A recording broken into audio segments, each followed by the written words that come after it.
had to do it. This guy's up in the front row from a music label. I'm really trying to just get recruited. I'm just kidding. He's the only guy that kept his eyes open.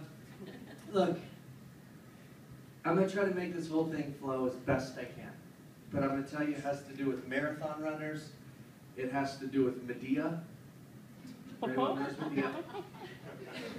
And it has to do with E.T. Exactly. Amazing things happen when you're on a plane too many days a week, okay? So, I want to tell you, it's all about marathon running. I want to do this in honor of all these people that ran today, so good job. You know, good job. But I also want to do it, it's compared so we can all be on the same page. You good with that? You don't have to run marathons to feel you achieved something. Like my life is running. I mean running. So planes, to hotels, away from crazy people, you know, things like that. But life can be like that too. It might be running to bills, might be running from bills, might be, you see where I'm going to start to go with this, right? From exes, whatever it may be. We've all been there. But people think, when they think of running, they think of it physically. But really mentally is physically. You see? And it can wear you the heck out, but you can end up getting somewhere in the end. It can either be in debt or it can be out of debt. It can be in a good relationship or a bad one. Got it? Okay. You want to know where we came from? We came from being bankrupt. Our company. We had to do some running. But we had to learn how to lace up some shoes and do the whole, you know, sappy thing. We had to learn how to go one step at a time, blah, blah, blah. But, you know, we had an idea 2007 challenge. Here you see it. 13 people go, let's give it a whirl. Our team was one of the first to prove it could work, which is pretty cool.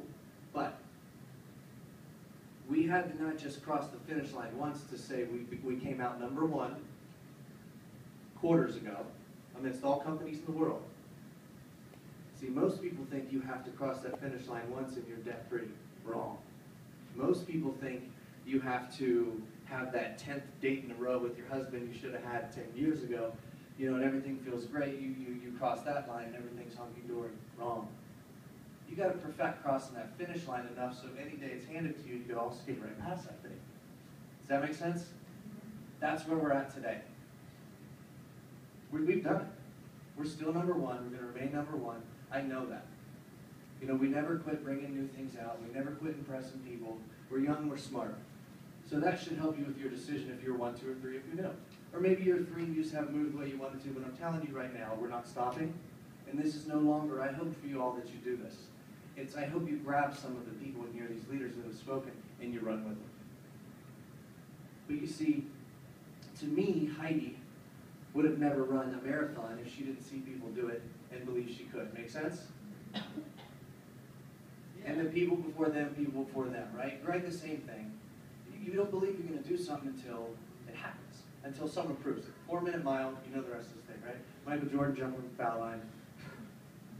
Not too many people have, but they have. Belief, right? So, in saying that, we've done that part. We've done the part of proving that we're #1. We've done the part of proving every 40 minutes someone goes and gets a car paid for. The best thing we can do for people, and Nick said this in Nashville, whatever night I was there, I think it was 3 nights ago. He said, look, what if at the worst, we're really good, we're very good at helping 6 people, literally, an hour, replace their mortgage, cover their mortgage, their car payment? No, I'm sorry, this is 1 person every hour, 6 people every, let me rephrase this. Sorry, I don't want to get caught, people go, he's lying. Every hour, 1 person we help cover their mortgage, put a dent in their grocery bill, and pay their car. Is that a bad problem? Okay, well, the rest of the people it is. Is that a bad problem? No. Right. I know it's hard to think that way, but imagine your mortgage is paid for, your car's paid for, and you get your groceries done half the month on someone else. That's a good problem. And then, every hour, that's 1 person, and there's 6 other people that at the least, get their mortgage covered. Could that change your life? Okay. The way I learned to believe that was because 2007, mowed 5 lawns. I got $100, I think, in Denver. I offered it to I didn't know what I was going to do. It was stupid thinking, but I offered my neighbor the $100 to use his car to drive, 9 hours to Omaha, Nebraska. I'm not thinking I need gas, and I figured I'd just ask people for money on the way. But he ended up giving me the car for $20 to borrow his car. He felt bad for me. I used the other 80 to get there at gas. I didn't eat food. I slept in the car, and I went to one of these events that you all can go to in 2 weeks.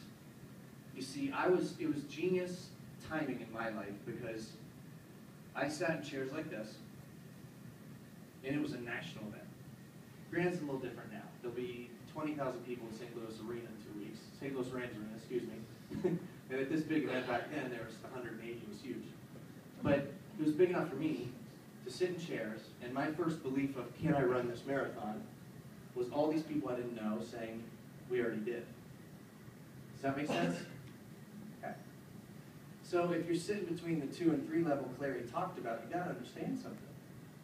This is gold for your minds, and that when you take your mind to a place that'll answer a question for you every 30 seconds, yes, this works, yes, this works, yes, this works, yes, this works. You leave going, yes, this works, yes, this works. I looked really weird walking around Denver going, this works, yes, yes, yes.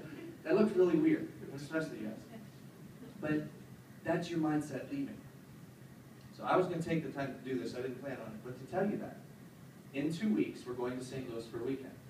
An arena will be packed out with DJs, a 90s band that I want to tell you so bad who's coming to play for us, but I can't. And if I do the tune, if I could sing, I would kind of hum it, but I can't do that.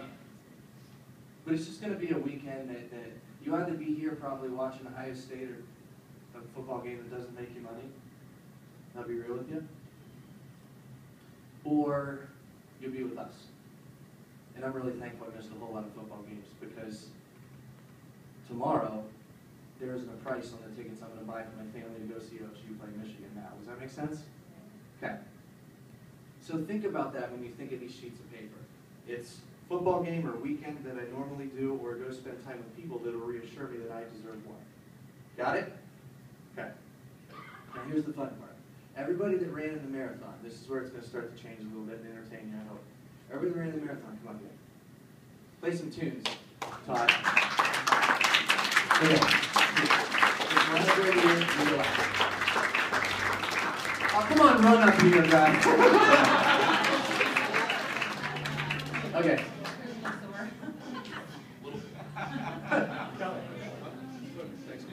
Okay. Wait, where's Leah? That's okay. If she comes in, send her up. Okay, Todd. We're good. Now, here's where this is going to get interesting. And they have no idea what I'm going to ask them. It's going to be fun. Greg, what kind of underwear did you... I'm just kidding.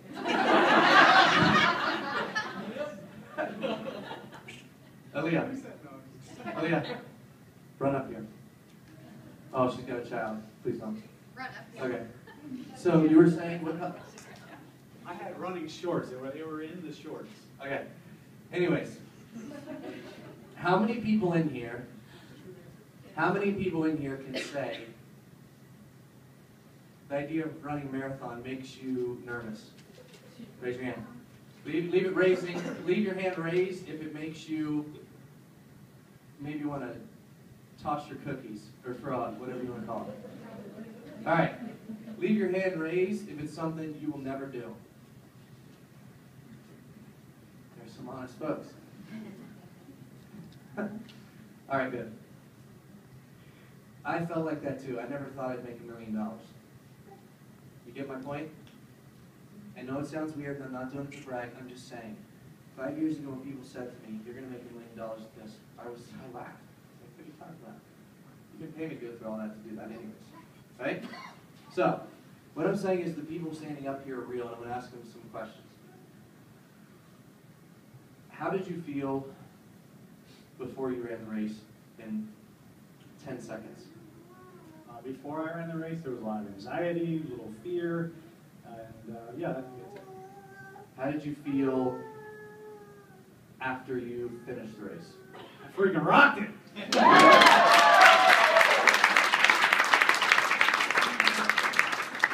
I kept up on a lot of your posts. Did you grow hair during the... He looks so good. The GQ, give him a round of applause. Okay, so I tried to keep up on your post. How did you prepare for it? Did you do it in a month? Like, did you only get ready? No, it was a 12-week program. Every run was mapped out already, so I just had to do the work to prepare myself. Okay, so was your belief in yourself the day before, the first day you started training, the same as a week ago? No. Why? The further along I got, this is my third one. Let's go back to the first one. The first time I did it, I had no idea what I was doing. The first time I tried to run 3 miles, I was like, I can't do this. I can't do this. There's no way I can do this. 12 weeks later, I ran 13.1 one day. And it was the best feeling I ever had. So your belief starts to build as you go along, each step along the path. There you have it. Okay, so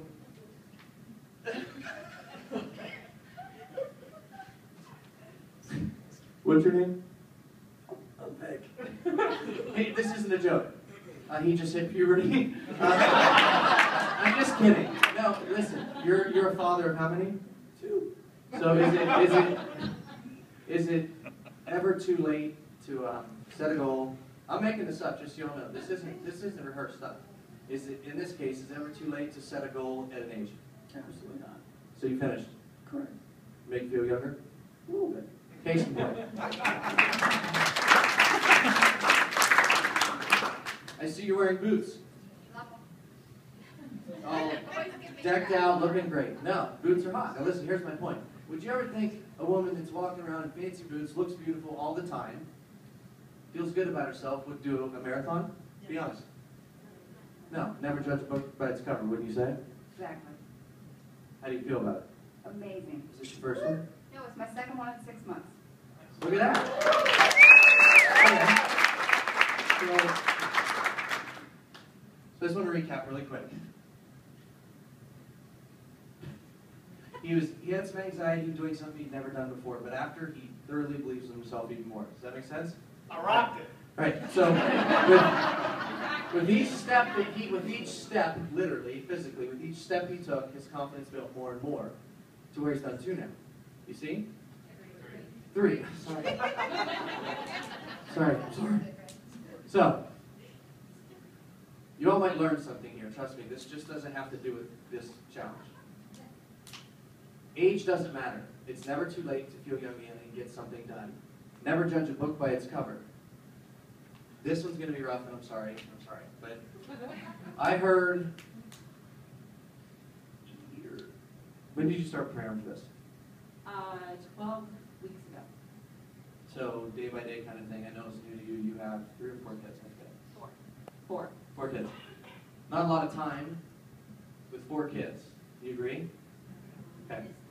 And I know you really wanted to do the marathon. Yes. And something happened that you didn't want to hear, which was? I broke my big toe 2 weeks ago. Okay. So, and these things happen. You know, these guys got to finish, but she broke a big toe. Didn't have time to do so. She prepared as much as she could, and she got to the below, and someone said, you shouldn't run in this race. And I know it's weird, but how did it feel today to see everyone do it? It was amazing. Which part? All of it. When I ran it, I did run it. Oh, she ran it. Sorry. She had a broken toe. Isn't that interesting? So, those are called excuses in life, and you can have a whole lot of excuses, including the worst that could be a broken toe, and she still crossed. Hold on. A lot of people did the half marathon, right? You did it. Full one. Give her a round of applause.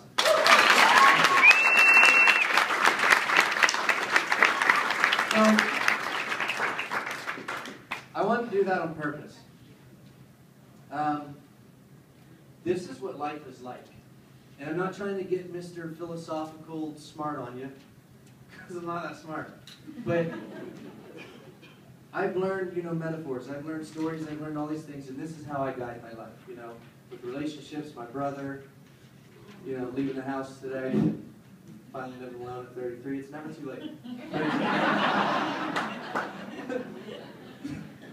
But what I'm saying is this. Look, it's not rocket science. I've met many millionaires now, some billionaires.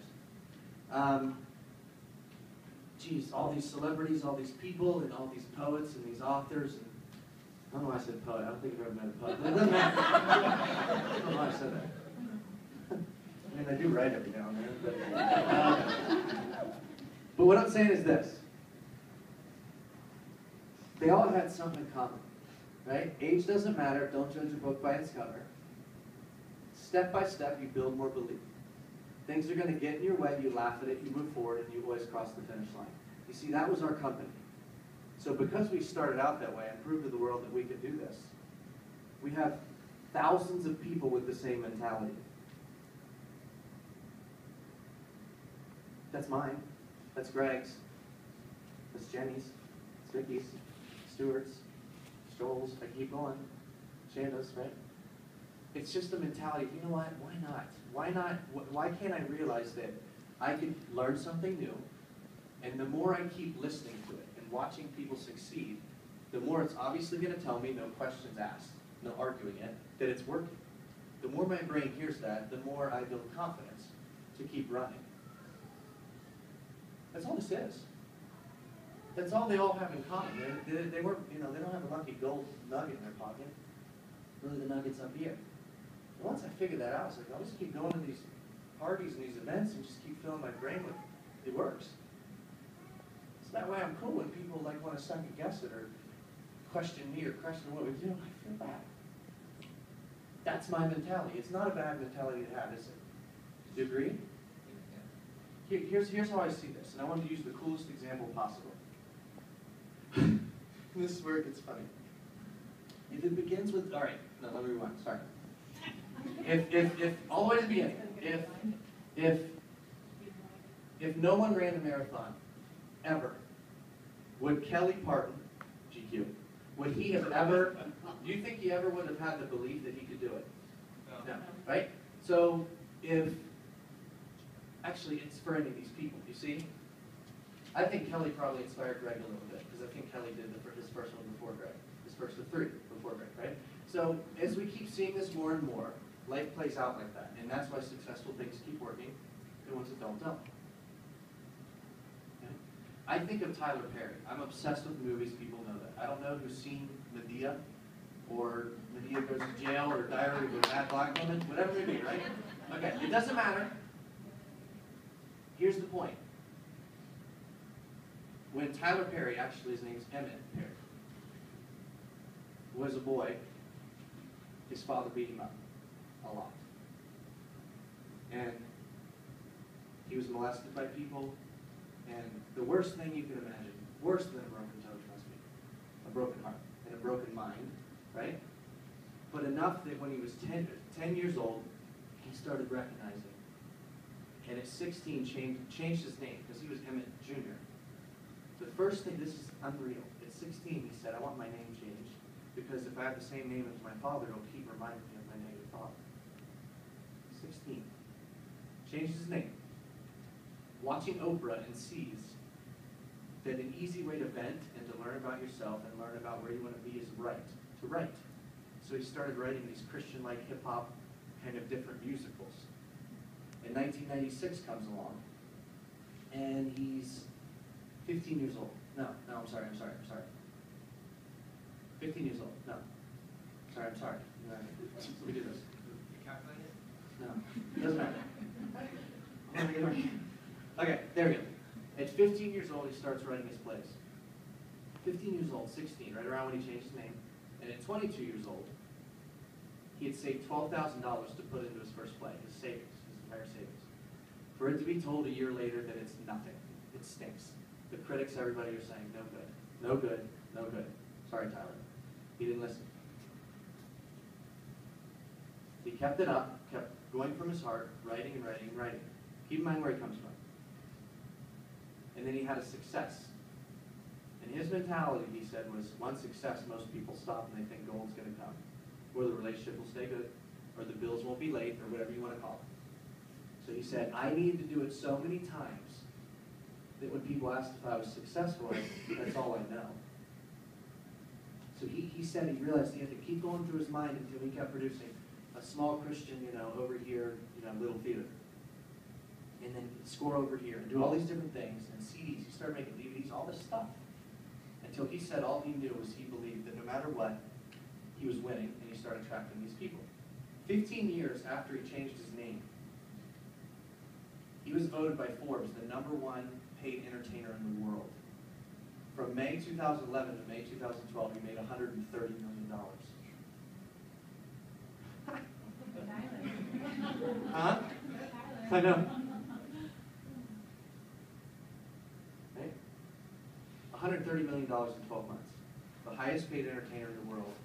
Over in Hollywood. That's over the big buku actors, everybody. Tom Cruise ain't got nothing on Tyler Perry. Neither does Denzel or anybody else. You see. But you got to rewind. You got to understand something. Just like Vic showed you. It's not too late to change your life. I'm here in a whole different manner. I'm not here to say, look, this works. It's given.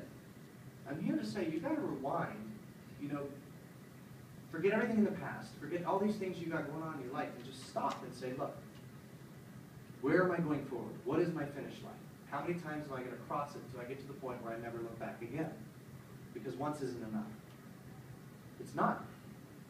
So if you rewind all the way to the beginning, it came down to Emmett Perry deciding, I don't want this life.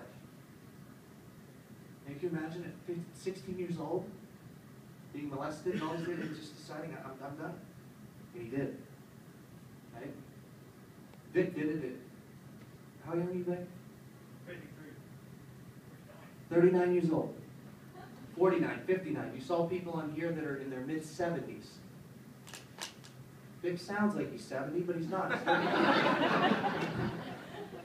But what I'm saying is Vic proved it to you. The rest of them up here proved it to you, that if you have an end goal, and you got to decide, like, what you're going to do. But find something that works, because us on our own, 9 out of 10 times, does not work. I tried it for years. I tried running my own marathons thinking money was going to grow from my own pockets. Right? So you got to decide what it's going to be, and it's never too late to say, okay, if Emmett could do it at 16 with all these things going on, Heidi can do it with a broken toe, all these people can prove all these different things, why can't I? You got to decide that one. But my advice is attach to something that's already working. Here's how simple this is. The mortgage industry, every industry in the country, pretty much including our economy, went what? Over the last 3 or 4 years. And I'm sorry to tell you this, but the Body by Bite Challenge is the only company that at the exact same time went which way? Because we're fighting the #1 epidemic in the world, obesity. Do you get it? So, it's that simple. So if you take something like this, you don't have to be die-hard in what we do. You just have to be smart enough to go, okay, the people eat food, people like free food, obesity is on the rise, as the economy falls, this is rising. The only time it doesn't work is if you don't do it. So attach to this what you want. Attach this, to what you want. But you have to have the belief in the beginning that you can do it. And I'm going to play you a video that is going to rock your world. It's just a 3 to 4 minute interview. You all are going to remember him. This is real, and this is an audition for a film. And don't say anything, don't chirp, just hold it. Because you're going to cry, you might shed a tear, you might want to pour it out. Yeah! And I did. Right? But don't do it. Because this, to me, is the beauty of life. That you have any given day to say, I'm going to start my life over, and believe so much that what I'm visualizing with whatever you want in your life can become real. Watch this. Okay? Our door lanterns, a grown man, not your brother. And he's from NASA, the National Aeronautics and Space Administration. Sorry, Chris. He has found out that you have a creature. He doesn't know exactly. Let's start from the beginning. Just so you all know, this is Henry Thomas, whatever the boy's name is, I forget because I just blanked out. I shouldn't, but And there's a knock on your door, a man, Chris, a grown man, not your brother. do you see who this is already? Who is that boy? Huh? From what movie? Everybody recognize it? Remember E.T.? Have you seen E.T.? Really? That's cool. Well, look. No, that's really cool. I'm not saying. This is his first audition ever. They're explaining to him, think about this. They're explaining to this boy, you're at home, you have a friend, he's an alien basically. And people are coming to take him. I just want to set up so you understand it. They're coming to take him. So he's trying to develop, listen to him, he's listening in his mind of developing who he is. But watch this. He believes so much in what they tell him to believe in that watch what happens.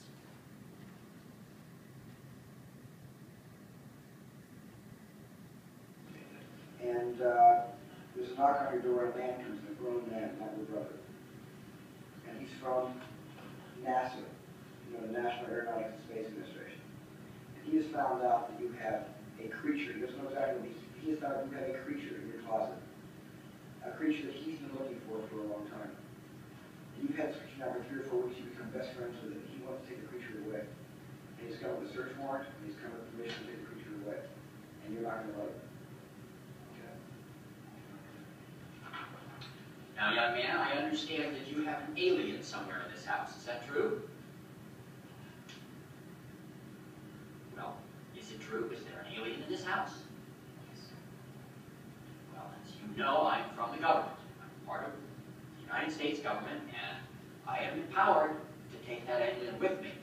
But you can't take him away, he's mine. Well, the government is bigger than you are, Elliot, and I have all the authority to take him, and I gotta tell you, I'm gonna take him. You can't take him.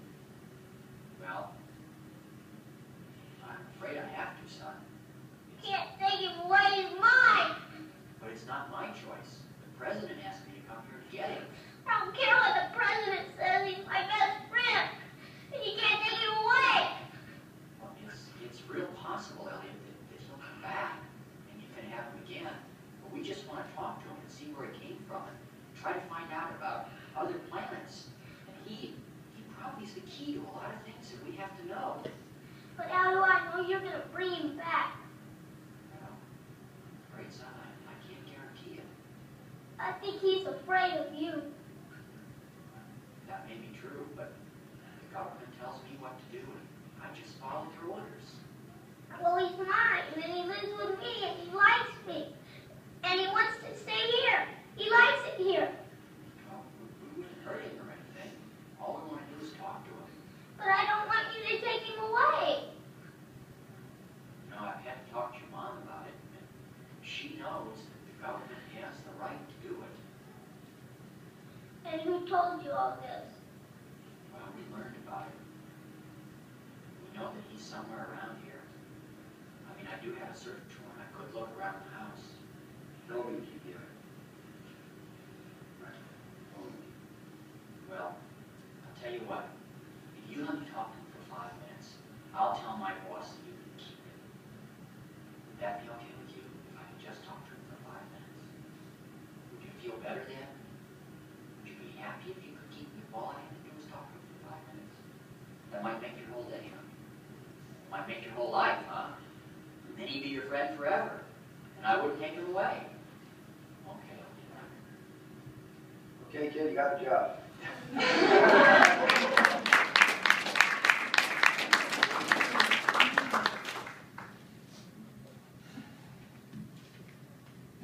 I know. It's like, I saw that a week ago. I couldn't believe it. That's real. Do you see how real that was? 2 things happened. A child. Do you see how attentive he was? He's listening to who he was going to become, right? A child had the ability in seconds to develop a relationship with something they told him to believe in. Can't argue that. But he believed it so much he became it. And on the flip side, he was vulnerable to let people tell him how it was going to be. That's what I learned when I see things like this. So how I figure life to be is this. It's A or it's B, it's black or it's white, it's whatever you want to call it. Either you're happy where you are or you're not. That's it. Either what you're doing is putting you in a position where you're happy where you are or you're not. So you're either doing something that works or you're doing something that's not. Right? You have the ability to have the power of a child like that, the power of a child's mind like that. But you also have the ability to believe what you hear. Whether it's you don't deserve this much money, you don't deserve that, or you don't deserve a great, whatever it may be. Or you're a bad husband, you're a bad friend, or you're a bad whatever. Right? Or don't go out and be an entrepreneur, get a job. Whatever the world is that you're dealing with now. Is anyone dealing with something? You can raise your hands. And as Nick Sarnicole would say, if you're not, it's right around the corner. I've always wanted to do that, and it worked. But here's my point, and I'm gonna end like this. You gotta decide what it is. Vic did. Just today. There's something Vic wanted to do. Something Heidi wanted to do. Build her confidence, right? Build his, build Greg's, build Kelly's, build everyone's, right? Just everybody. But you gotta decide what is it though that I want down here. Pick what you want first. After you know what you want, you'll know the mindset you need to develop first and belief. Just like Tyler Perry, just like that boy, and believe it. So you know what you want, then you believe it. Well, what happens between here and here is what you choose to get you there. That's it. That's all it is. If you keep the belief constant and pick something that's working, it'll get you there. Without a doubt. It's just the people that change it up. Right? Or whatever vehicle it is, they kind of put it away and think they'll get there on their own. Those are the people I've seen that haven't made it here. Trust me, I've met thousands in this business. So this business isn't for just a few. It's for anyone that's smart enough to have belief in the beginning, pick a goal at the end first, have the belief, and attach to it what we do. That's the only brains you need in this business. And it gets you where you want to be. The ones that speed up and get to the goals faster are the ones that go to these events and get the belief that it's working. It's just a little extra fuel. That's it. So, here's how we're going to end. You got to figure out. You know, I used to dwell in the past. I used to have all these things that held me back. I had a lot of belief. But I never got this much further because I kept holding on to things. So can we let go of things first? Yes? Yes. Okay. Does anyone have something they want to say out loud that their goal would be down there? Anyone? What's a big goal? I want to fire my boss. There you go. That is boss. Huh? 5-star ambassador. That's around 70 grand a month. It's all right. You know what? Pay off your house. Get out of debt.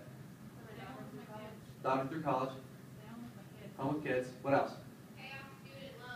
Pay off student loans. I just didn't pay them. They'll quit. I'm kidding. I'm kidding.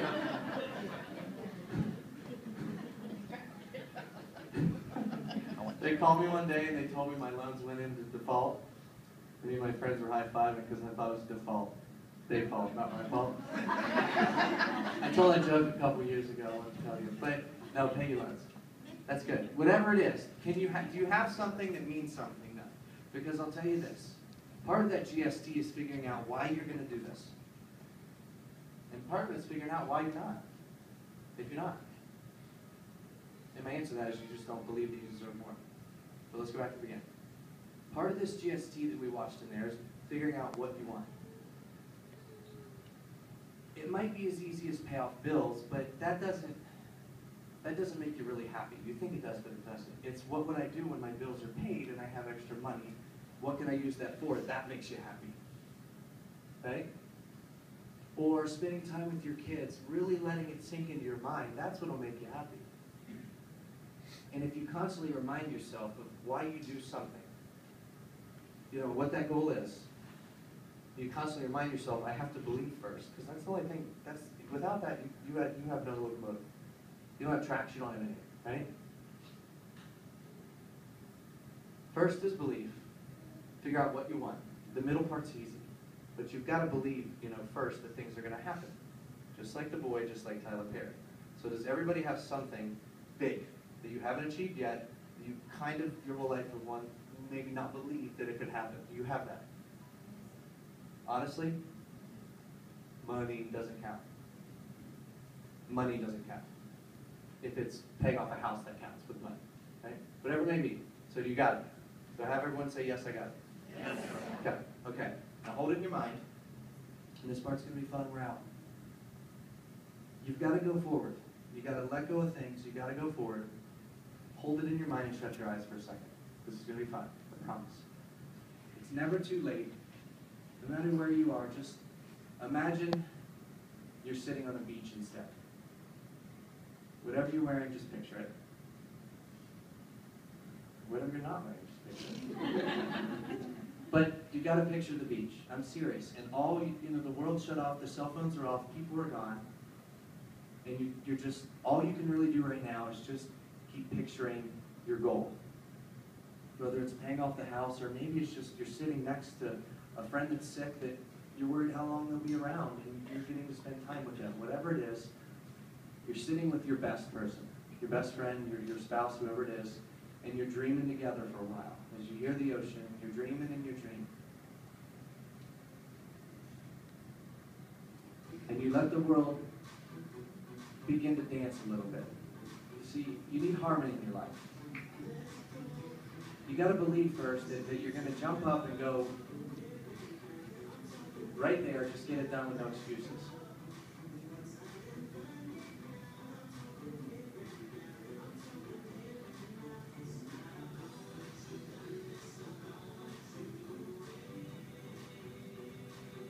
You see, life isn't about what you're going to do in the future. It's going to be about what you're going to do in the present and what you do with it leaving this room. You got to decide when you're going to let go. You got to decide when is the time that I'm going to do something with my life. I mean, you got to want to jump out of your chairs the second you open your eyes and the music hits on like you deserve it. Let's go. All right, guys. So, where's the beat?